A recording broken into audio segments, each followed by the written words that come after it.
Светската банка со уште поскромни прогнози за економскиот раст на Македонија од Меѓународниот монетарен фонд и сериозно пониски очекувања од владата. Во редовниот економски извештај за Западен Балкан објавен денеска, Светската банка очекува економскиот раст на земјава годинава да биде 2,6%. Владата проектира раст на економијата за годинава од 3,7%. Народната банка очекува 3,3%, ММФ 3,2%, но Светската банка има сериозно поскромни очекувања од 2,6%.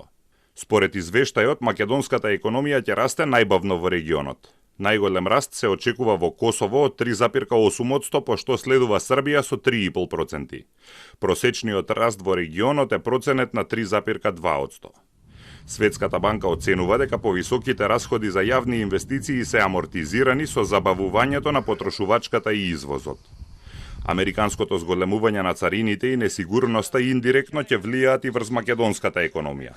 Долгорочните проекции се ограничени од ниската продуктивност, неефикасната распределба на капиталот, слабата надворешна побарувачка и потрошувачката притисната од инфлацијата, стои во извештајот. Изгледите за раст на Северна Македонија се тесно поврзани со забрзувањето на пристапните преговори со Европската Унија и со посилните реформски напори за поддршка на структурната трансформација на економијата.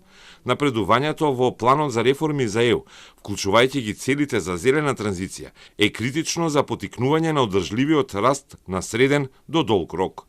Министерката за финансии Гордана Димитриевска-Кочовска пак за време на минатонеделната посета на Вашингтон изјави дека проектираниот раст на економијата од 3,7% е реален и оти Македонија може да ја искористи царинската криза за префрлање на производствените капацитети од европските земји во земјава заради намалување на трошоците.